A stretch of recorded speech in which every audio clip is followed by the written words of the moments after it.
Eso está bueno, para descansar.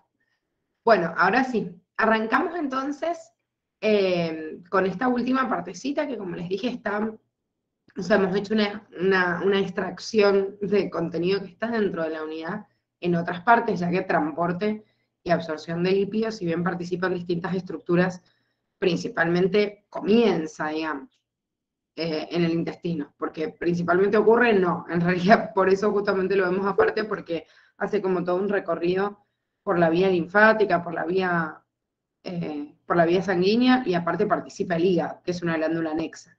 Entonces, como que esto está adentro de la partecita digestivo, pero la verdad es que no es solo digestivo. O sea, si yo tengo que ver, o sea, adentro de la partecita, perdón, de intestino delgado, y no es nada más intestino delgado, porque sí, en el intestino delgado se forman kilomicrones, como el inicio, pero bueno, participa así como varias porciones del sistema digestivo. Y el metabolismo del hemo pasa lo mismo. El metabolismo del hemo está ubicado en el intestino grueso, en el cuadernillo, como si la formación de este pigmento que da el color de las heces que proviene del hemo ocurriría nada más en el intestino grueso. Y no, en realidad es en donde termina. O sea, empieza en otro lado, empieza con la degradación justamente de los glóbulos rojos, y participan también, van por vía sanguínea, y participa también el hígado. Por eso les digo que nosotros lo damos aparte, porque está como que ni siquiera sé qué criterio usaron. O sea, el transporte de lípidos se pusieron en dónde comienza y el del hemo dónde termina. Entonces lo vemos al final para poder integrar. Sí es verdad que obviamente los lípidos se van a absorber en la mucosa intestinal. ¿Y por qué? Y porque el alimento llega en realidad, o sea, hace todo el recorrido, la boca, esófago, estómago, bueno, todo lo que hemos visto, y llega en última instancia al intestino delgado. Entonces, ¿qué pasa en el intestino delgado con esos lípidos? Sea de la naturaleza que sean en realidad. Primero que nada, uno de los primeros que actúan sobre estos lípidos para convertirlos en micelas. ¿Se acuerdan lo que eran las micelas? Esto lo deben haber visto en las primeras unidades de química. Gotas de grasa. Bien, o sea, son como gotitas que están como disueltas en un medio hidrosoluble, pero claro, están, o sea, yo lo veo desde lejos y parece que estuvieran como todas burbujeando adentro, pero si yo veo, igual sigue siendo un sistema heterogéneo, porque la micela nunca, o sea, el lípido nunca se termina de mezclar con el agua o con algún componente hidrosoluble. Es como si batieran así muy fuerte unas gotitas de aceite dentro eh, de un líquido, o sea, de agua, por ejemplo, de cualquier medio hidrosoluble. Entonces se van a batir y se van a formar como mini burbujitas. Parece que se mezclaran, pero en realidad si yo lo dejo estacionar un tiempo se van a terminar separando de vuelta, porque nunca se van a unir, porque no se forma un enlace entre ese medio hidrosoluble y liposoluble. Por eso las aguas que vienen de desmaquillantes o para ponerse en la cara, cuando dicen micelar se refieren a esto, ¿sí? Por ahí muchas de estas aguas micelares son de limpieza y otras también tienen que ver anti-age, así que espero que no tengan en su casa, por ahí vieron que la mamá lo tenía o lo que fuera, pero hay algunas que son soluciones micelares de limpieza, entonces las muestran a propósito, a veces se las ponen en dos colores. ¿Las han visto? Yo tengo una de limpieza, pero es, o sea, como el agua, normal. Ah, claro, no está coloreado, porque a veces Claro. lo colorean a propósito para que vos te des cuenta al mezclarlo bien. Sí, la que tenés sí dice micelar, pero es toda, digamos, el color del agua, es porque la parte aceitosa y la parte acuosa en realidad no ves bien el límite, salvo digamos, a contraluz, porque tienen el mismo color, pero generalmente le ponen colorante a propósito. Entonces, para que uno se dé cuenta al batirlo, que en realidad en ese momento que lo batió, o sea, estoy formando todas las micelas que hacen que cuando yo coloque eso, venga como la parte hidrosoluble y liposoluble, pero en realidad nunca se unieron entre sí. Entonces, lo que hace la sal biliar es rodear al lípido y formar como esas gotitas que van a estar como rodeadas de un medio hidrosoluble para poder dispersarse dentro del intestino. Y ahí sobre estas micelas van a actuar distintos tipos de enzimas.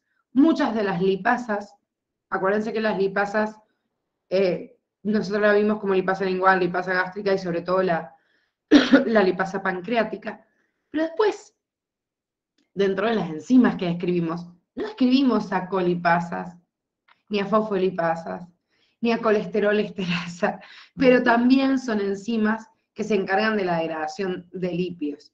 ¿Por qué les hago esta aclaración? Porque en realidad, cuando uno ve esto, dice, ah, no, pará, entonces me faltaron estudiar un montón de enzimas cuando vimos la descripción de cada una de las enzimas, pero en realidad no, porque la bibliografía no les nombró anteriormente ni quién la secretaba, ni cómo se formaba, digamos, de ese líquido también pancreático con este otro conjunto de enzimas. Pero en esta partecita sí se los dice, ¿sí? Que todas estas enzimas son las que actúan sobre estas micelitas que formaron primero las sales biliares, que ya sabemos que las sales biliares vienen obviamente de la bilis, secretada por la vesícula biliar, pero sintetizada por el hígado.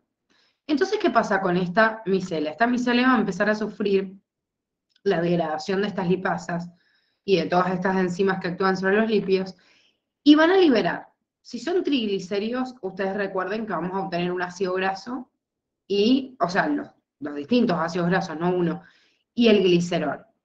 Y por otro lado, si son componentes esteroideos, voy a obtener compuestos, digamos, derivados del colesterol. Entonces, en realidad, los ácidos grasos que forman parte de este componente, digamos, del triglicérido, hay unos de ellos que como son muy chiquititos, de 10 a 12 carbonos de extensión, cada uno de esos ácidos grasos, desde la membranita, desde, digamos, de la luz hacia la membrana del enterocito, desde el enterocito al intersticio, que es esto que estamos viendo acá, y desde el intersticio al vaso sanguíneo, o sea, al capilar, puede pasar sin ningún problema. Pasa sin ningún problema, y obviamente como es un componente lipídico, ya dentro de la sangre va a tener que ser transportado por alguien. ¿Quién es ese alguien? La albúmina. Entonces, listo, ese ácido graso pasó, ya se absorbió, pasó la sangre, la albúmina lo transporta hacia el tejido que lo necesite, para llevar a cabo otros funcionamientos, o sea, sintetizar otro triglicérido o llevarlo al hígado o lo que fuere. Ahora, el ácido graso, que tiene más de 12 carbonos, o sea, que tiene más tamaño, se vuelve a reesterificar, o sea, que se vuelve a unir y a juntar, formando ésteres de colesterol, en el cual el colesterol esterasa también va a formar parte de este proceso, ya que el colesterol mismo que yo tengo alrededor y que puede haber sido absorbido también por el enterocito, se une y forma un éster de colesterol, y forma también triacilglicéridos. Este ácido graso entonces más grande es como que se degradó, la micela es degradada por las enzimas, y de lo que yo obtengo, los componentes grandes de estas micelas, fíjense, vuelven a reesterificarse, vuelven a sintetizar ésteres de colesterol y triglicéridos, formando una gran bola de lípidos dentro de la célula del intestino, ¿sí? Dentro del enterocito, y le suman lipoproteínas. De esa manera, las lipoproteínas son un tipo específico de proteínas que se unen con los lípidos para permitirle la circulación, ¿sí? En el sistema circulatorio, ya sea linfático o ya sea sanguíneo. Entonces, todo esto dentro del enterocito forma una partícula que se llama kilomicrón. Como el kilomicrón es muy grande, no puede salir solito hacia el capilar, porque no se puede colar a través del capilar por los poros que hay, y queda ahí como en el intersticio, entonces el vaso linfático lo observa. Recuerden que el vaso linfático era como un embudo, un vaso ciego. Entonces, como está ahí, recolecta en realidad el excedente y se lo lleva. Les hice acá los dos vasos por separado, a propósito para permitir unirlos, pero siempre recuerden que el paquete vascular nervioso que entra o sale en un órgano está siempre en el mismo, o sea, van todas como en simultáneo. Va la arteria, la vena y el vaso linfático medio como todos juntos, o sea, que irían como por el mismo lado de la célula. Como les digo, se lo separan en el esquema nada más para que entendieran que se absorbe por la linfa y que por la sangre. Entonces, ¿qué es un kilomicrón? ¿Qué estructura tiene este kilomicrón que sintetiza la célula entérica? Tenemos un núcleo que va a tener toda la grasa, que no puedo transportar con la albúmina y que no puede viajar de otra manera que no sea uniéndose a proteínas, ya que es un componente liposoluble. Entonces, todos los triglicéridos, los ácidos grasos y el colesterol esterificado, los uno todos acá adentro. ¿Sí? Fíjense, Los triglicéridos están representados acá como, bueno, y los ácidos grasos solitos, como amarillos, o sea, que se ven como de una configuración distinta para poder diferenciarlos. En la periferia y no tanto en el núcleo central, se ubica el colesterol esterificado, que yo vaya a tener. Y de acuerdo a la cantidad, obviamente, que sintetice dentro del kilomicrón y el tamaño, que ahora lo vemos comparativamente. Entonces, ese colesterol esterificado rodea de alguna manera esa bola de triglicéridos y ácidos grasos. A la vez, se rodea por fosfolípidos, porque como ya sabemos, el fosfolípido tiene esta magnífica capacidad de ser anfipático. Entonces, por un lado, junta todas estas colitas, que son lipídicas, con estos lípidos, y las cabecitas de fosfato quedan para afuera, para limitarlo, obviamente, con el medio acuoso. Pero aún así no me alcanza para hacerlo soluble, o sea, solo la capita de fosfolípidos. Entonces, para eso están estas apoproteínas, que son un tipo de lipoproteína que se une, ¿sí? O se enlaza con estos lípidos, pero le da mayor nivel de solubilidad en un líquido acuoso. Y se ubican bien en la periferia. No tienen que saber el tipo de apoproteínas, eso se los dejo para cuando entren a primer año de la facultad, que ahí sí van a tener que saber cuál es la ApoA, la ApoE, o sea, el sentido de todas estas siglas que están viendo acá. Pero la estructura del kilomicrón básicamente es la misma. Toda la grasa en triglicéridos y ácidos grasos mayores de 12 carbonos y el colesterol esterificado lo tengo en el centro. Lo rodeo con fosfolípidos porque su función, justamente gracias a que son anfipáticos, puedo tener un colchoncito antes de incluso de colesterol libre, que acá, bueno, se nos han representado como esta capita que están viendo acá, para que tome contacto justamente también con los fosfolípidos, una sola capa de fosfolípidos, no una bicapa, como en una celulita. ¿Ven que se ve acá? No se ve del otro lado. Entonces, es solo un fosfolípido, no es una bicapa. Y del otro lado, entonces, tengo, o sea, en la periferia, la proteína que le permite la solución, o la disolución. Ahora, mientras más cantidad... No, esperen que quería mostrarle otras cosas antes. Mientras más cantidad de grasa yo tenga, menos densidad yo voy a tener en esta partícula. Esta es la clave para poder entender o por ahí poder comparar esto que son lipoproteínas. Lo que yo voy a ver ahora es una subida y bajada a lo largo de esa cantidad de lípidos gracias al transporte que se hace de estos lípidos por vía exógena y por vía endógena. Entonces, estas lipoproteínas van cambiando porque van entregando esta grasa hacia los tejidos y se van clasificando de distintas formas cuando al fin y al cabo es la misma, o sea, la misma lipoproteína que empezó desde el kilomicrón, con la diferencia que va reduciendo su cantidad de lípidos. Pero las proteínas siguen siendo las que estaban en la periferia, siguen siendo las mismas. La proteína, en relación con la misma cantidad de volumen de un lípido, tiene un peso mayor. Eso nosotros ya sabemos que masa sobre volumen hace referencia a la densidad. Entonces, como es más denso el contenido que tenga mayor cantidad de proteínas, ¿sí?, que de lípidos, mientras más chiquitita sea esta partícula, es más densa. Para allá sube el contenido de lípidos y para acá sube la densidad, siendo el kilomicrón la partícula menos densa, aunque tenga más volumen y tenga más peso incluso, porque tiene mayor cantidad de grasa, y ahí le sigue el kilomicrón remanente, que acá se los pusieron juntos, pero en realidad es la partícula intermedia, digamos, entonces tomamos como un valor estándar mínimo de ese kilomicrón de 100 a 1000 nanómetros, cuando en realidad, o sea, el kilomicrón remanente, digo de 100 a 1000, pero en realidad por ahí el kilomicrón puede tener más cantidad todavía, dependiendo de la grasa que se sintetice a nivel del intestino. Y ahí va bajando el diámetro, va bajando el volumen, pero va subiendo la densidad.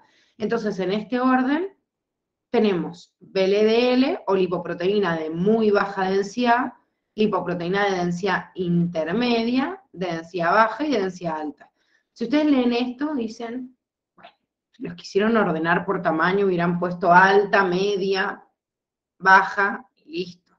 Y la verdad es que cuando ya habían clasificado la lipoproteína de baja densidad y la de muy baja densidad, porque ya estaba la de baja, entonces ¿qué hago? Y bueno, no de baja, de muy baja, encontraron otra partícula que estaba más abundante en circulación y no recién sintetizada, que son las IDL, o densidad intermedia, pero ojo con esto, no es intermedia entre la alta y la baja, porque eso es lo que uno tendería a pensar, si yo digo algo es bajo, algo es alto, algo intermedio estaría en el medio de ambos. No, es intermedia entre la baja y la muy baja. ¿Sí? O sea, las primeras que se describieron fueron estas, alta y baja. Y después empezaron a categorizar las bajas, y como ya habían puesto el nombre de baja, decir, bueno, muy baja, bueno, no sé qué, entonces la densidad intermedia es entre la baja y la muy baja. ¿Se entiende? Sí, sí. Sí. Si ustedes ven el tamaño, obviamente lo comprenden, cómo van bajando. Pero la verdad es que cuando uno piensa en la lógica o está en un examen y por ahí se olvida de este criterio o del tamaño específico de cada uno, tendemos a meterlo intermedio entre lo bajo y lo alto. Por eso les hago esta aclaración. Entonces, mientras menos cantidad de lípidos yo tenga, más proteínas hay en relación y su densidad es mayor, siendo estas las de alta densidad y estas las de baja. Ahora, lo que vamos a ver en la vía exógena y endógena de transporte de los lípidos es porque yo a esto le digo colesterol bueno, y a las HDL le digo colesterol malo, ¿sí? Que no es que sea tan malo, es que es malo en exceso como todo, pero no es que es malo. A ver, tenemos una vía que se llama exógena y una vía que se llama endógena. La vía exógena es de qué manera yo hago para que el colesterol y los triglicéridos lleguen desde el medio hacia mí. ¿Sí? Por eso es exógena. Son los lípidos desde el intestino que llegan a mí desde el exterior y cómo se transportan al núcleo y al centro, digamos, que se va a encargar de dirigir todo este transporte y absorción y resíntesis de lípidos para redistribuir al cuerpo, que otra vez se encarga el hígado, como de tantas funciones.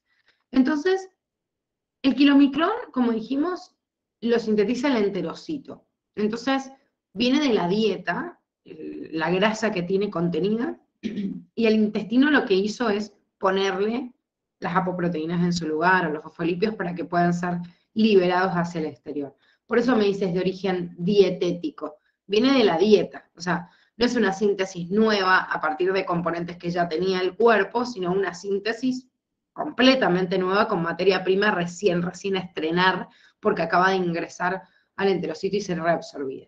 Tiene mucha cantidad de triglicéridos, porque obviamente es lo que parte desde los alimentos, entonces tiene gran contenido de triglicéridos, en realidad de colesterol también, de ésteres de colesterol, que es lo que veíamos, el relleno, o sea, el punto medio lleno de lípidos. Entonces, lo que hacen es ingresar a la circulación general, pero no ingresan a la circulación general directamente, sino que ingresan a la vía linfática y desde la vía linfática se dirigen a los conductos linfáticos, al conducto torácico, para entrar a la circulación general. O sea que en la sangre van a llegar, después de hacer todo este recorrido linfático, va a llegar en última instancia a la sangre. Ahora, hay una enzima que se llama lipoproteína lipasa, que cataliza esa degradación de los triglicéridos, de estos micrones, y les va sacando parte de ácidos grasos y glicerol. ¿Dónde está la lipoproteína lipasa? En la sangre. Entonces, yo tengo enzimas que atacaron, o sea, las sales biliares primero atacaron a los lípidos, y después, como dijimos, las lipasas, colipasas, colesterolesteras y todo eso, dentro del sistema digestivo, atacaron esa partícula, y el enterocito después forma el kilomicrón. Pero el kilomicrón, hasta que llega al hígado, como dijimos, vía exógena, lípidos desde el intestino al hígado, hasta que llega al hígado, va a ir sufriendo como un achicamiento de todas las partículas que yo tengo lipídicas que pueden ir siendo entregadas a los tejidos aledaños desde ahí, desde la sangre, es porque la lipoproteína lipasa va atacando como ese kilomicrón y lo va achicando un poquito hasta obtener el kilomicrón remanente, ¿sí? Entonces, ¿qué pasa con el kilomicrón remanente? Y bueno, tiene menos cantidad de esos triglicéridos, porque la lipoproteína lipasa degrada triglicéridos. No degrada colesterol, ni ésteres de colesterol, ni los otros de los componentes que estaban incluidos dentro del kilomicrón. Entonces, esa partícula ahora, ese kilomicrón remanente, va a tener más colesterol, o sea, más de la familia esteroidea que de triglicéridos, porque la lipoproteína lipasa en sangre solo atacó, digamos, a los triglicéridos. Sí, me vuelvo un ratito a la imagen, así se orientan. ¿Ven? O sea, lo que yo hago es hacer perder parte de estos triglicéridos, ¿sí? Pero en realidad lo que acá están mostrando, por ejemplo, como colesterol libre, que sería esto que se ve en color, no sé, color piel, y el colesterol esterificado, que es esto que se ve en verde, va a aumentar en concentración, porque lo que yo voy a sacar es solo el triglicérido. Y voy a obtener una partícula de este kilomicrón remanente, que es la partícula en realidad que llega al hígado. Bien, entonces ahí comenzamos la otra vía de transporte que se llama vía endógena, de la cual va el lípido, ¿sí?, que salió recién de ese hígado, hacia los tejidos, y desde los tejidos también regresando al hígado. Por eso les dice desde y hacia los tejidos. La vía endógena es todo lo que circula por dentro, teniendo como protagonista exclusivo el hígado. Algunas partículas salen del hígado, van a circulación, y otras desde la circulación regresan al hígado y se vuelve a resintetizar otra partícula que va a permitir el transporte. Las primeras que vamos a ver son las que tienen más cantidad de grasa, o sea, las que son más grandes y por ende menos densas, o sea, las VLDL. Las VLDL se sintetizan en el hígado a partir de la llegada del kilomicrón remanente. Kilomicrón remanente que dijimos recién que quedaba como producto de la degradación que iba haciendo yo del kilomicrón en sangre, va llegando algo más chiquitito. El hígado lo procesa, ve si necesita quedarse con parte de ese colesterol para llevar a cabo su proceso de síntesis de sustancias, y van a sintetizar esta VLDL. Entonces, la VLDL liberada por el hígado va a transportar a los tejidos fuera del hígado estos triglicéridos, ¿sí?, y el colesterol también, a partir de esta partícula. Pero claro, vuelve a salir a circulación la VLDL y sigue estando la lipoproteína lipasa, porque ya dijimos que era una enzima que estaba en sangre, o sea que la lipoproteína lipasa sigue actuando sobre las VLDL y le sigue retirando más cantidad de triglicéridos para poder, digamos, repartir hacia los tejidos, hacia aquellos que necesiten estos triglicéridos.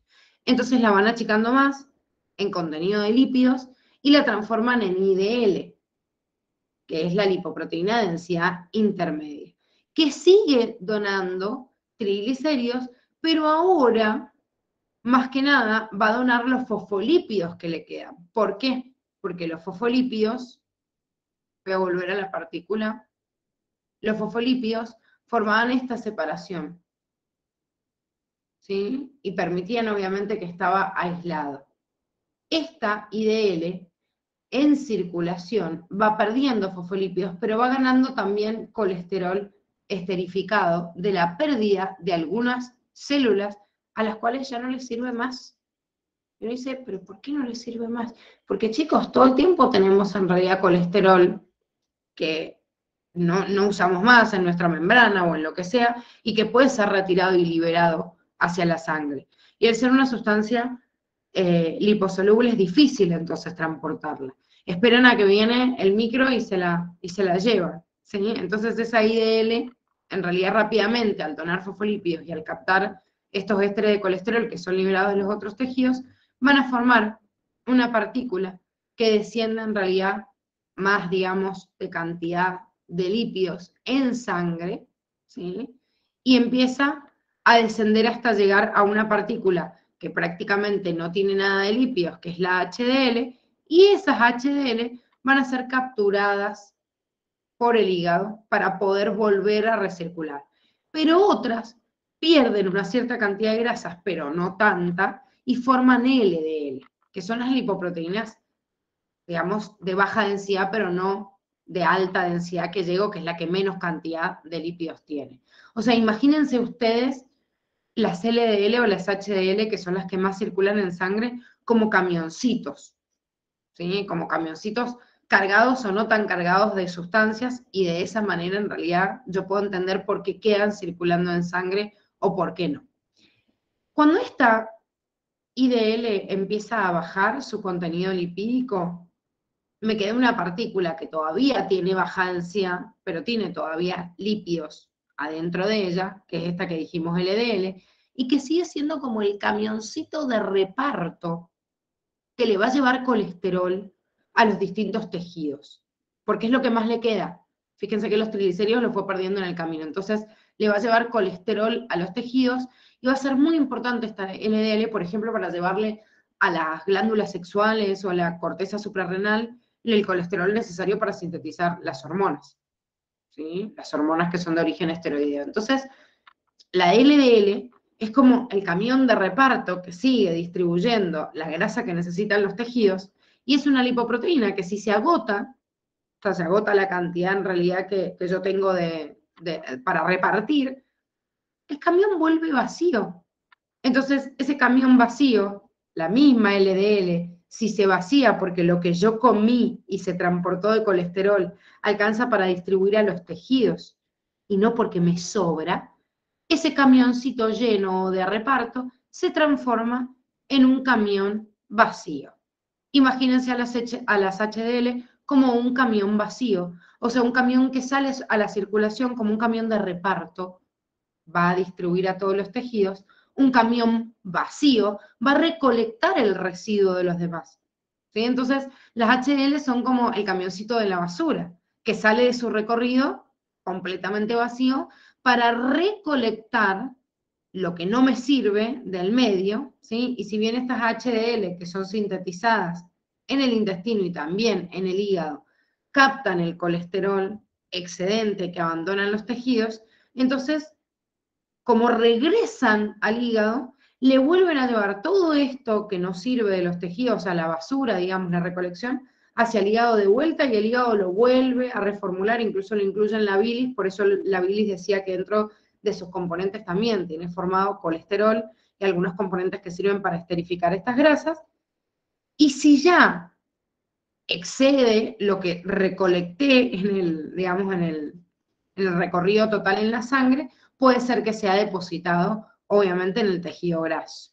Ahora, el problema es cuando yo ya tengo mucho depósito en el tejido graso y estas LDL no tienen forma, o sea, cuando tienen mucha cantidad de colesterol, de pasarle esta cantidad de lípidos a las HDL, que de HDL se terminan transformando en LDL, porque al fin y al cabo un HDL es un camión vacío, y las LDL son un camión de reparto con grasa, pero si la LDL le entregó a todos los tejidos y ya está, no necesitan más, la misma LDL le pasa grasa a la HDL, y la HDL cargada con grasa es una LDL.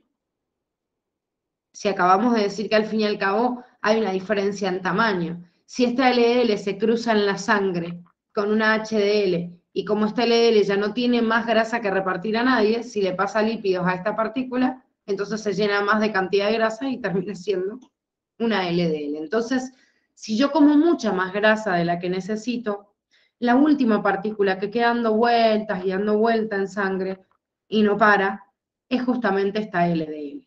Entonces, por eso le llamamos malo, porque esa LDL que queda circulando en sangre se puede taponear, formar una placa de ateroma, aumentar la viscosidad de la sangre, ¿sí? Fíjense en este esquema para que podamos ver sintetizado entonces todo este recorrido que acabamos de ver. Vía exógena. Los lípidos entran por la dieta. Es lo que yo como. Esto va a parar al intestino. El intestino sintetiza kilomicrones. Los kilomicrones pasan a los capilares linfáticos primero y después, en última instancia, llegan al capilar sanguíneo. ¿Qué pasa en el capilar? Actúa la lipoproteína lipasa. ¿Qué hace esa lipoproteína lipasa? Le saca parte de los triglicéridos y ácidos grasos que voy a pasar a distintos tejidos que necesitan en ese momento esto como, digamos, como nutriente para fabricar sus propios componentes celulares. De ahí me queda una partícula que se llama kilomicrón remanente. Es como el kilomicrón, pero ha perdido parte de ácidos grasos porque fue repartido hacia los tejidos. Y este remanente regresa al hígado. Esto es la vía exógena.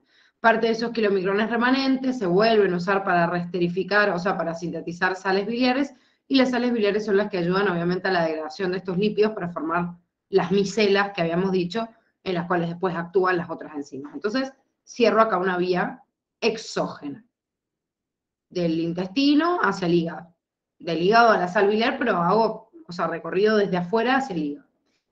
El hígado sintetiza entonces estas partículas en primera medida, no es la única que sintetiza, pero las que más sintetiza son VLDL, ¿a partir de quién? Del kilomicrón remanente que llegó desde la circulación. Esa VLDL pasa a los capilares, actúa la lipoproteína lipasa y la transforma en IDL. ¿Sí? IDL sería como lo que me quedó de la VLDL, o remanente de VLDL, algunos le llaman, es como llamarle kilomicrón remanente, y es como ponerle un punto intermedio en donde se va degradando en circulación por la lipoproteína lipasa. Entonces ese remanente va perdiendo también por la lipoproteína lipasa grasa y se transforma en LDL. ¿Sí? ¿Qué hace la LDL? La LDL se va a recircular en la circulación, digamos, sanguínea general y se va a fusionar también con esta HDL.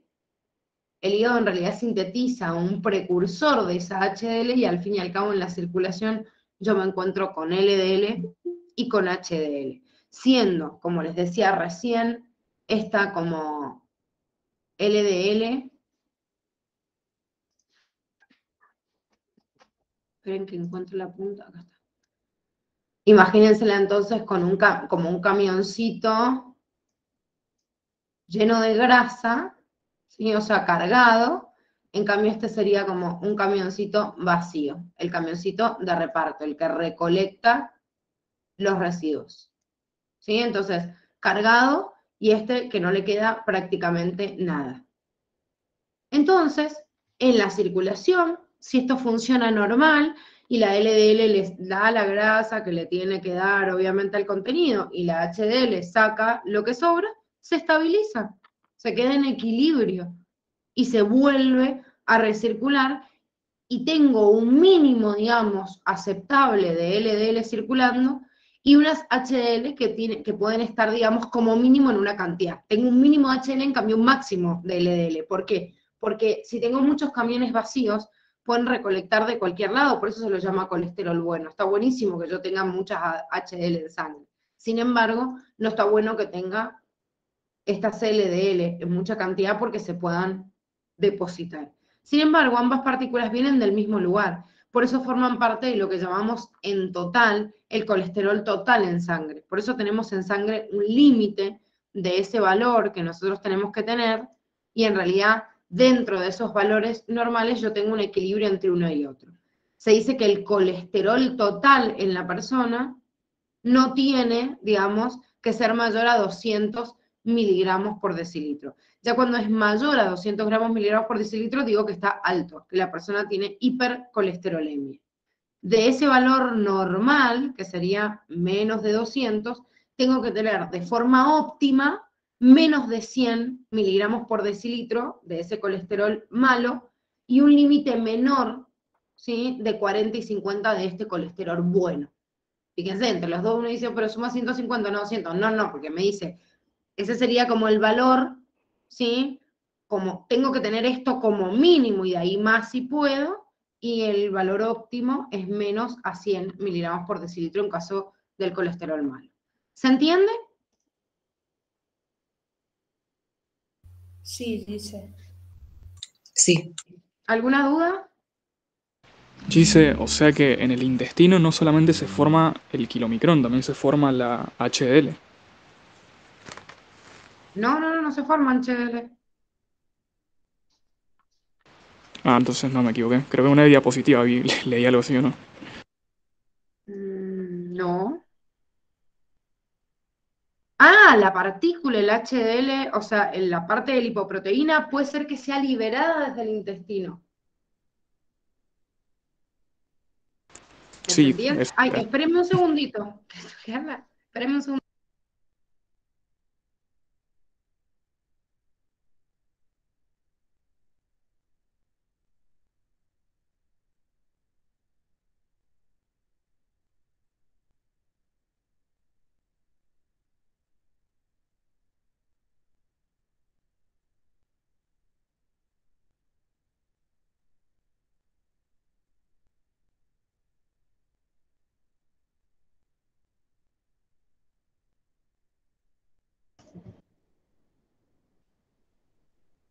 Ahí estoy, perdón. Es que mi hijo se va a la escuela al contraturno y me olvidé de separarle la merienda. Ahora sí estoy.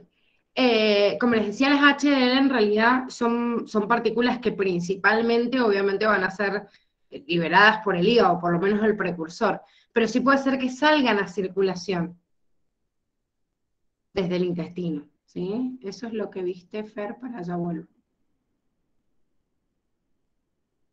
¿Ven? Pueden ser parte de esas proteínas, o sea, sintetizadas desde los mismos componentes que yo sintetizo, digamos, el kilomicrón.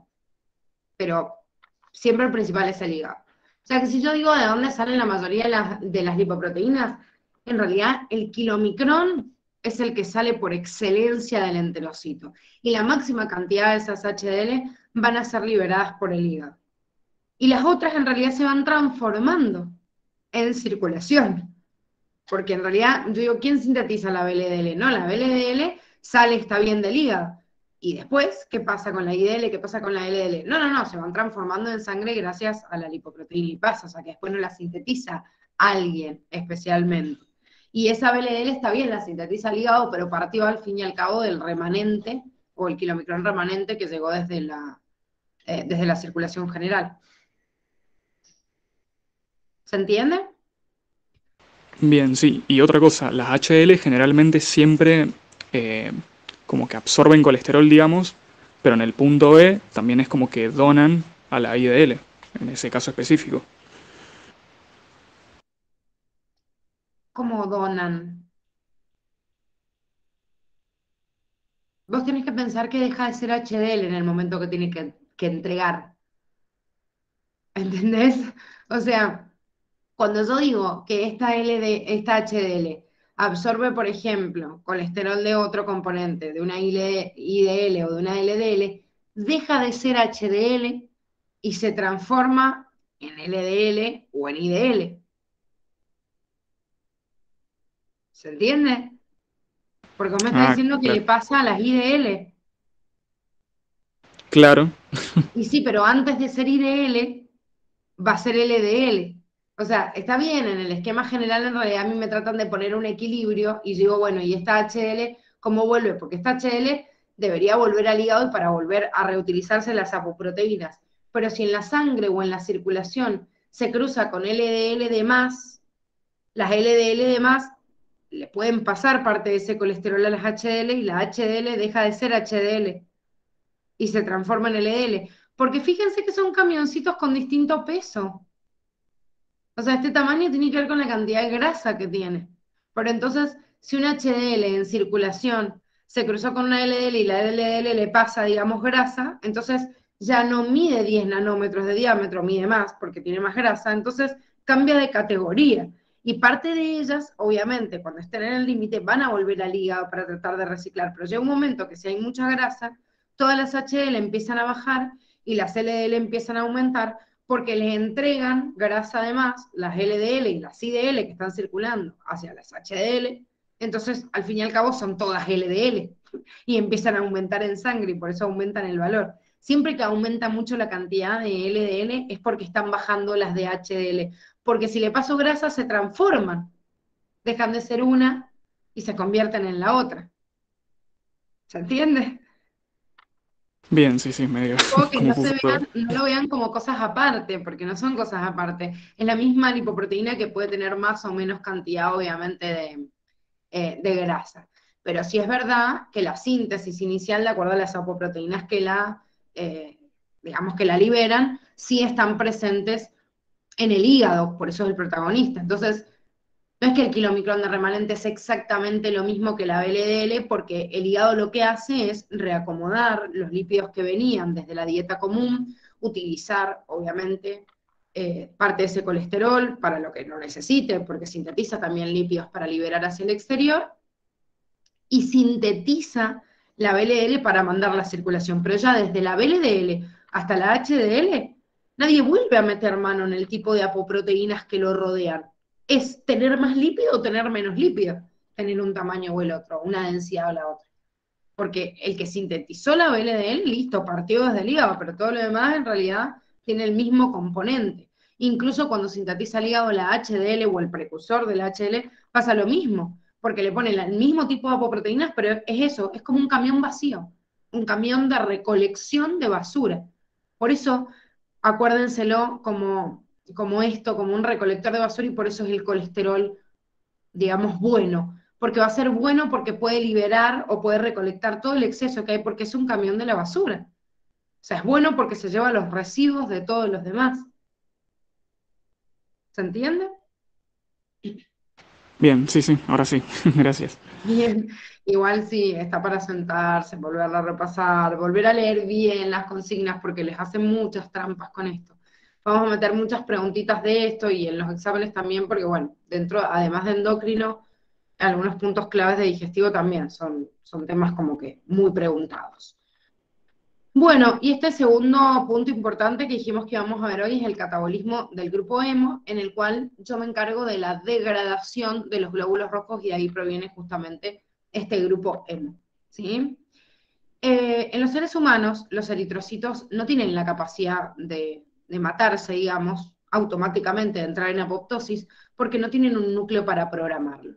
Entonces lo que hacen es ser degradados por el sistema macrofágico tisular, o sea, el conjunto de macrófagos que rodean a todos los epitelios por debajo, y que están ahí, o sea, en el conectivo subyacente, esperando si hay algo raro, y se lo tratan de comer para sacarlo de circulación. Entonces, justamente cuando yo me encuentro un eritrocito viejo, con cualquier señal que ya tenga estos 110 a 130 días que dijimos que es más o menos lo que duran, lo saco de circulación. Principalmente el sistema macrofágico tisular actúa en todos los órganos, pero obviamente el hígado, el vaso y la médula ósea van a ser los protagonistas en limpiar, digamos, a estos glóbulos rojos que nos sirven. Entonces, claro, si yo rompo un glóbulo rojo que nos sirve, adentro me encuentro con una gran bolsa llena de hemoglobina. Un glóbulo rojo es una célula, chicos, así que tiene fosfolípidos, tiene, bueno, todos los otros componentes lo tienen cualquier célula, recirculan, pueden ser reutilizados por alguna otra célula, liberados los residuos a través de la orina, o sea, no tengo mayores complicaciones. Pero en la sangre, como ya sabemos, hay 5 millones de glóbulos rojos por microlitro de sangre. Multiplíquenlo por la cantidad total de la sangre, los 5 o 6 litros que nosotros tenemos en realidad de sangre en total en el cuerpo. Además de eso, multiplíquenlo por los 265 millones de moléculas de hemoglobina que tiene cada uno de esos glóbulos rojos. Alrededor en peso, unos 29 picogramos de hemoglobina cada glóbulo rojo. Si yo veo de todos esos glóbulos rojos que tenemos y un promedio de vida de 110 a 130 días de cada uno de ellos, se están muriendo millones y millones de glóbulos rojos por día, y estoy liberando un montón de contenido de hemoglobina a la sangre. O sea, está bien, células se mueren todo el tiempo, yo las vuelvo a recuperar, tiene una bicapa fosfolipídica, una naturaleza bastante similar a todas las células y listo, pero la hemoglobina es una proteína, un pigmento respiratorio, que solo está dentro del glóbulo rojo, y que al morirse se libera mucha cantidad a la circulación. Entonces esa hemoglobina se tiene que degradar para que determinados componentes yo los pueda resintetizar, o sea, reutilizar, y otros realmente sean excretados porque son compuestos tóxicos. Cuando yo rompo la hemoglobina me encuentro con un componente proteico, que es la porción de la globina, ¿sí?, como proteína, y por otro lado me encuentro con el grupo M. Ese grupo hemo, ¿sí?, distinto de la globina, la globina es una proteína, o sea, le pasa como a cualquier proteína. Puede degradarla y volver a reutilizarla, o puede circular en la sangre como hemoglobina y después la vuelvo a reutilizar para poder sintetizar una hemoglobina nuevamente. Pero este grupo hemo tiene una porción de hierro, que es un elemento tóxico. O sea, no lo puedo andar juntando, y digo, bueno, acumulo el hierro. O sea, guardo una parte, pero no es que puedo guardar un montón ese hierro porque tiene un componente tóxico. Y tiene otra porción, que es una porción porfirínica, ¿sí? Que ahora vamos a ver cómo se estructura. Entonces, bueno, el anillo de porfirina, si bien nosotros vimos un anillo tetrapirrólico, pero el anillo de porfirina lo vimos en realidad dentro en la hemoglobina y lo vimos en la clorofila. Ahora vamos a terminar de complementar esto en la unidad que viene, que se ve bien la imagen de la hemoglobina porque vemos hemoglobina. Entonces no les puse otro esquema acá porque era mucho, pero creo que el esquema de clorofila, si se lo acuerdan, es bastante representativo de la forma en la cual va a tener esa hemoglobina. ¿Se acuerdan que tenía como 4 anillitos y adentro o sea, anillos pentagonales, que es este anillo de porfirina, y adentro tenía el átomo de hierro? ¿Se acuerdan de eso? De metabolismo.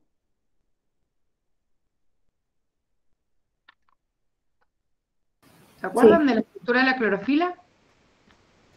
Sí. Bueno, entonces la hemoglobina es como igual, o es el mismo anillito, les digo, vamos a verlo bien ahora en la unidad respiratoria porque nos abocamos a ver hemoglobina, y van a ver bien la fórmula química, pero imagínense la misma de la clorofila, nada más que ese grupo porfirínico une en el centro un átomo de hierro. Entonces, hay una enzima que circula en sangre donde voy a degradar este glóbulo rojo a través de las células de Kupffer o cualquier célula del sistema macrofágico tisular también del vacío de la médula, y hay una enzima que se llama M-oxigenasa que me va a producir cantidades equimolares al degradar estos componentes de carbono, o sea, degradando este anillo de porfirina, ¿no? De carbono y de biliverdina, porque obviamente el hierro ya dijimos que formaba parte del hemo, o sea, el grupo hemo sería como el anillito de adentro de la hemoglobina que tiene los 4 grupos pirrólicos y digamos, y el hierro adentro. Esto está rodeado por una estructura proteica, y esa proteína con el hemo se unifica, o sea, forma 4 veces la misma estructura. A ver, esperen que cambie de pantalla si se entiende. Que les quiero hacer un esquemita.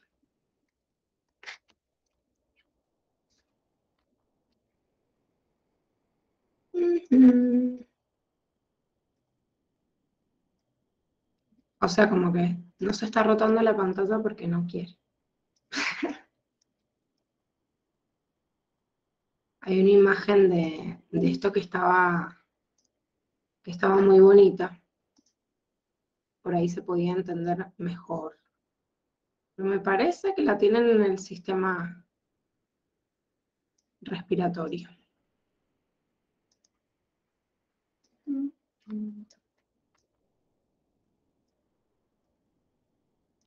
Díganme cuando vean la otra pantalla, que ya la puse a compartir, pero parece que está pensando a ver cuánto tiempo se quiere demorar. Sale así como el relojito que dice, en algún momento voy a aparecer.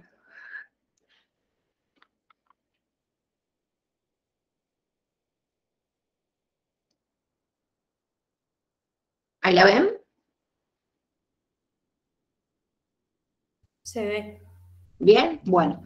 Entonces, ¿qué vamos a ver nosotros en la hemoglobina? Es como que yo tengo anillos de proteínas, imagínenselo así, 4 grupos de anillos de proteínas, y adentro de ellos está el grupo hemo. Por eso les dice 4 grupos proteicos. O sea, el grupo hemo sería como un anillito dentro de esa proteína externa que es la globina. Cuando yo rompo al principio este eje, le saco la globina a ese grupito hemo. Pero a la vez, este grupito hemo tiene este anillo que habíamos visto, tetrapirrólico, era como una estructura así, porque son como pentágonos. Bueno, el pirrol ustedes ya lo han visto en química, ¿o no? Porque ya ahora sí han visto orgánica. ¿Lo han visto al pirrol?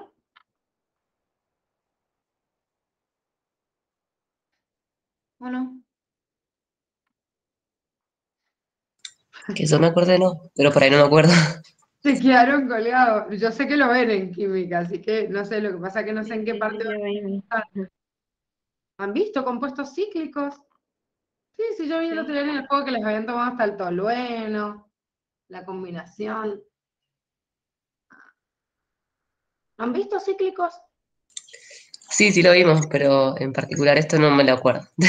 Bueno, fíjense y búsquenlo, porque es importante, aparte, ya después de verlo en química, tienen en el cuadernillo de química, tenían un dibujito también les ponen otro nombre como sinónimo, pero les dice pirrol, que sería como este anillo pentagonal. Entonces, cuando digo en el grupo hemo que existe un grupo tetra pirrólico, es porque cada uno de estos anillitos son un pirrol. Entonces, el hemo, gracias a la hemoxigenasa, como dijimos recién, se descompone en este grupo, que sería el grupo porfirínico,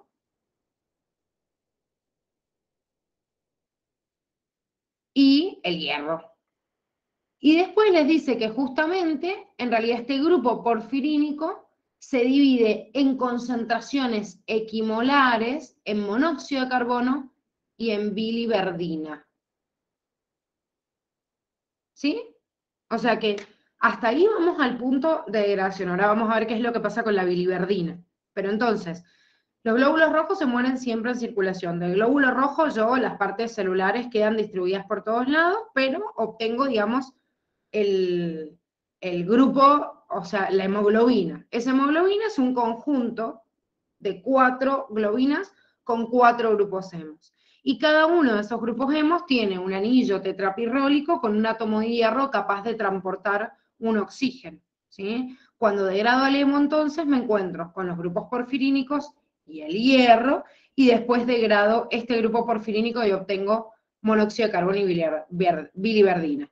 Este hierro puede ser o bien reutilizado o directamente puede ser, digamos, sacado de circulación y excretado si hay mucha concentración porque es tóxico.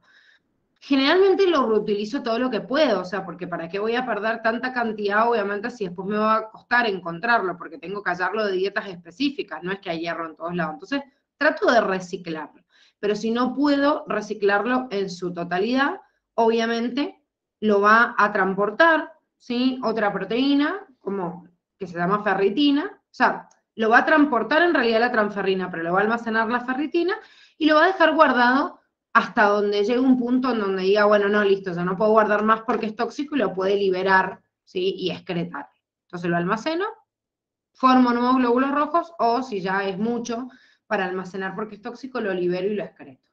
Y después, esta biliverdina, que era el otro componente que dijimos recién, va a ser convertida en bilirrubina no conjugada gracias a una enzima que está en circulación sanguínea que se llama biliverdina reductasa, transformando, para que ustedes se den más o menos una idea, digamos, en cantidad, desde 1 gramo de hemoglobina se van a sintetizar 35 miligramos de esta bilirrubina. O sea que desde la hemoglobina hago esta degradación que vimos recién, obtengo la biliverdina, de la biliverdina actúa la biliverdina reductasa y la transforma en bilirrubina no conjugada.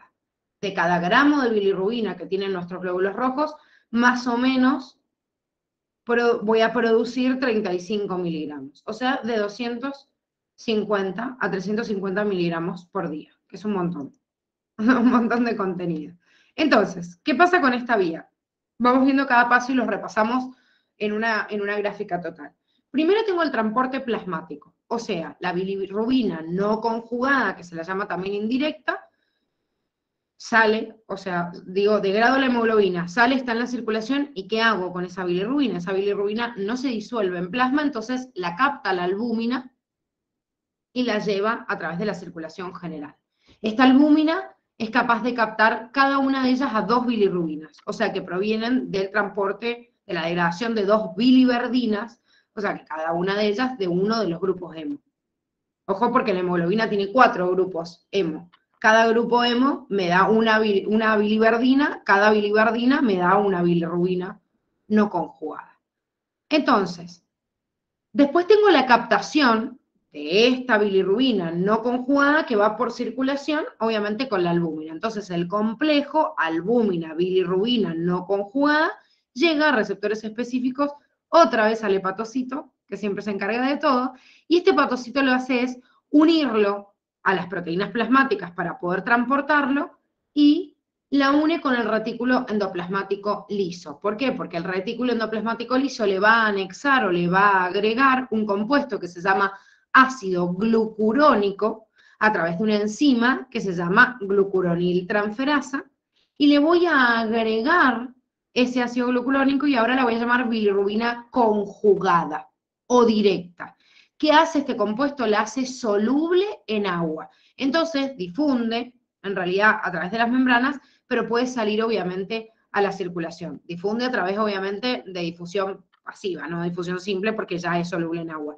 Pero cuando yo la paso a la circulación, ya no necesita la albúmina que la transporte. O sea, fíjense, la bilirrubina se transformaba en bilirrubina, o sea, no conjugada, y viaja en la sangre unida a la albúmina. Pero una vez que llega al hígado y el hígado le une este ácido glucurónico, ya la hago una sustancia soluble en agua. La otra era insoluble en agua. Entonces, esta bilirrubina conjugada, ¿sí?, que obviamente es conjugada en el hígado con ácido glucurónico, es captada por los lisosomas, que algunos se van a encargar de degradar, pero también por el aparato de Golgi, después de salir de los retículos, y que van a terminar siendo expulsadas por los canalículos biliares. Acuérdense que los canalículos biliares son una vía de, digamos, dentro de la segregación de la bilis que tiene el hígado, bajan desde el hígado y ahí nomás me encuentro la vesícula biliar, que es la que almacena obviamente la bilis. Entonces, esta bilirrubina conjugada va a parar el mismo canalículo que va a ser almacenado en la bilis y que después como bilis se va a vertir en el intestino. Entonces, cuando yo lo vierta en el intestino, esa bilirrubina conjugada en contacto con el intestino, con las bacterias que hay y con el medio, de acuerdo a la carga de oxígeno y al pH que hay, se transforma en una sustancia que se llama esterco bilinógeno, ¿sí? Generalmente por las condiciones de pH que hay, de oxigenación, y porque las bacterias hacen una ejecución, una transformación gracias a ese medio, para transformarlo en esterco bilinógeno. O sea que desde la bilis que se liberó bilirrubina conjugada, hace todo un recorrido hasta el colon, en el cual se va transformando en esterco bilinógeno.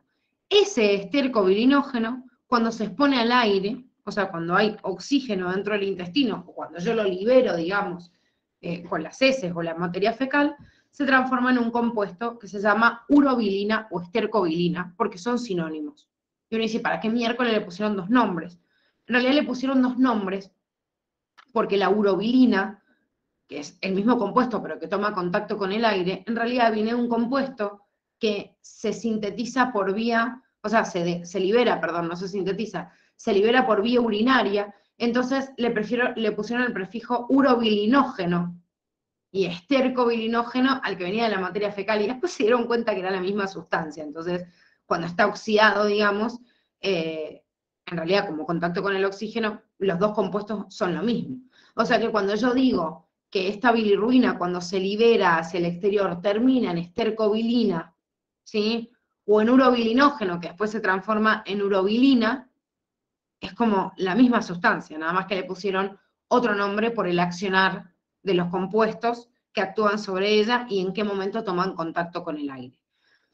La mayor cantidad de la bilis que incorpora esta bilirrubina conjugada y que llegó al circuito enteropático y al intestino, o sea, el 80%, termina siendo eliminado por las heces. Se llama estercobilinógeno por la acción de las bacterias, estercobilina, y termina en las heces. Pero el otro 20% tenemos una partecita, la mayor parte de esto, que sería como el 15%, pero de ese fragmento del 20%, se convierte en urobilina, porque en realidad toma contacto con el aire, y se excreta por los riñones como orina. Y uno dice, ¿cómo llega desde acá hasta la orina? Porque se reabsorbe, chicos. Recuerden que estamos en el intestino está absorbiendo cosas todo el tiempo. O sea, yo liberé la bilis, pero así como absorbo nutrientes, porque estoy en el intestino delgado y absorbo, o sea, y absorbo aminoácidos, absorbo glucosa y todo, bueno, parte de esos componentes de esta sal biliar se absorben. Entonces, esta bilirrubina conjugada que estaba en la sal biliar se termina reabsorbiendo. Y después se purifica en la sangre cuando llega al riñón, y ese compuesto liberado que venía en primer origen de este grupo hemo termina siendo liberado por orina. Pero una gran partecita puede ser de esto que llegó al intestino, que no pase a la sangre y se libere por orina, sino que haga un circuito de cierre, más o menos un 5%, que se reabsorbe por la mucosa intestinal, pero vuelve a llegar al hígado por el circuito o por la circulación enterohepática. Porque como sabemos está la vena porta. Entonces sale del intestino y va a pasar primero por el hígado antes de regresar. Entonces va a ser un circuito como de cierre. Si ustedes se fijan en este gráfico general que tienen al final y que está bastante representativo, todos los pasos que hemos visto ahora, van a ver cómo este glóbulo rojo se degrada, grupo M, hierro y biliverdina. Bueno, acá no les he puesto el monóxido de carbono porque era como en paralelo, lo libero como un residuo, pero acuérdense que sí, tengo el monóxido de carbono. Biliverdina actúa, la biliverdina reductasa, y obtengo bilirrubina no conjugada, como bilirrubina indirecta, sumada a la albúmina. ¿Y qué pasa acá? Llego al hepatocito. La célula hepática lo une con ácido glucurónico, lo transforma en bilirrubina conjugada, sale por la bilis y llega al intestino. ¿Qué pasa en el intestino? La mayor cantidad, el 80% de esa bilirrubina, por la acción bacteriana, se transforma en estercobilinógeno, ¿sí? Acá. ¿Y qué pasa con ese estercobilinógeno? Por acción del aire o contacto con el aire, se transforma en estercobilina y es lo que le da el color marrón a las heces. ¿Qué pasa con el otro 20% de esto? Se reabsorbe. ¿Por qué? Porque estoy en el intestino. Cuando se reabsorbe, algunos de ellos, pasando por el riñón, se filtra y se excreta la gran cantidad. Este compuesto, que es el mismo, estercobilinógeno, urobilinógeno, acá como aparece en orina, le llamo urobilina. O sea, a ver, químicamente la urobilina y la estercobilina es la misma huevada, nada más que tomaron contacto con el aire, uno por orina y otro por las heces, por eso cambió el nombre. Entonces, esta sustancia en orina le llamo urobilina y libera otro 15%, y la otra se reabsorbe y vuelve, digamos, al hepatocito por el sistema porta. Entonces termina dándome como resultado volver a que ese componente se vuelva a excretar con la bilirrubina por la bilis desde el hepatocito. Este circuito, chicos, es muy importante y el hígado es el que permite que esta bilirrubina conjugada termine, siendo soluble en agua, termine acá. Si esto no pasa, fíjense, si este hígado no funciona bien y no conjuga con ácido glucurónico, toda esta bilirrubina conjugada, que ustedes están viendo acá, no se conjuga desde el hígado y aparece acá en la sangre. La bilirrubina no conjugada es tóxica, muy tóxica, además tiene un color amarillo, no la misma coloración que tiene, por ejemplo, la estercobilina, tiene un color amarillo que si se va concentrando mucha cantidad, obviamente puede tomar una coloración, digamos, como más intensa. ¿Qué es lo que sucede cuando una persona tiene un daño hepático? Cuando una persona tiene un daño hepático y no puede conjugar, ¿sí?, esta bilirrubina, aparece la bilirrubina en sangre que se deposita en mucosas, como ictericia. Se trata de limpiar de la sangre, pero tengo mucha cantidad de orina con bilirrubina no conjugada, no con bilirrubina conjugada, lo cual acumula mucha cantidad de estos pigmentos y me genera lo que se llama coluria, que es la orina de color Coca-Cola, digamos, bien oscura. Y a la vez, Esto está todo por sangre, pero como nunca el hígado puede conjugar, si está dañado, digo, no puede conjugarlo como bilirrubina conjugada, nunca llega la estercobilina al intestino. Entonces lo que le da el color a las heces no aparece y por eso se da la hipocolia, ¿sí? O acolia, que es la baja cantidad de coloración de la materia fecal por falta de este pigmento en la materia fecal. ¿Sí? Es lo que vemos acá. Claro, sí, Romy, en realidad todos tenemos bilirrubina, pero lo que pasa en los bebés muchas veces tienen esto, tienen ictericia, porque su hígado todavía no funciona bien. Entonces, al no funcionar bien, lo que encontrás es eso, lo que estás diciendo, bilirrubina no conjugada. Cuando yo veo ictericia, que es conjuntivas de color amarillo, es acumulación en los tejidos de bilirrubina no conjugada, que necesitan que el hígado trabaje bien y que le empiece a conjugar. En el bebé pasa porque a veces nace y necesita un tiempito para que madure. Entonces, una de las formas de transformar esta bilirrubina no conjugada y volverla conjugada y que no sea tóxica es a través de la exposición de los rayos UV. Entonces, por eso los bebés que nacen medio amarillitos les dicen, pónganlo al sol un ratito, y a veces si nacen con una ictericia muy grave, los dejan en una incubadora con rayos UV específicos, no los del sol que también nos están matando, sino con cierta intensidad, para que transforme la bilirrubina digamos, que está en circulación, no conjugada en conjugada, pero igual tengo que esperar a que el hígado se reponga. Por eso una persona que tiene hepatitis, sí, yo puedo ponerme en realidad al sol y tratar de sacar la ictericia, pero a ver, al fin y al cabo en el bebé se hace eso porque le estoy dando tiempo al hígado que funcione, pero porque todavía no empieza a funcionar porque acaba de nacer, ¿no? Con una persona que tiene cirrosis o que tiene hepatitis, que su hígado falla, y si no se repara, esto se sigue acumulando, entonces esta bilirrubina no conjugada en los tejidos es sumamente tóxica, ¿sí? Pero esos son signos muy precisos que yo puedo ver, entonces con un análisis, con un coprocultivo, un análisis de materia fecal o un análisis de la orina, es como muy clave decir, ah, bueno, pasa algo en el hígado. Después veo qué, o sea, digamos, descarto cuáles son las posibilidades, pero son signos como muy precisos. Y la ictericia también. Porque lo vemos así como lo están viendo acá. Y hay algunas ictericias que se ven como muy, o la coloración de la piel también se vuelve medio amarillenta. Bueno, ¿dudas? Por ahora no dice. Bueno, como les digo, el día martes vamos a hacer un repasito de esto porque nos queda la parte de regulación de la glucemia y la última parte que es muy cortita, de desbalances, o sea, exceso y falta de nutrientes.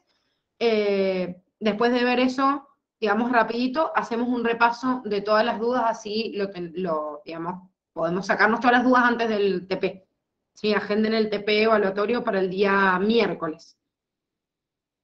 Yo igual les voy a mandar ahora el recordatorio del cronograma y ahí lo tienen bien, pero para que ustedes sepan que tienen un día más para revisar y ya el miércoles tenemos TP.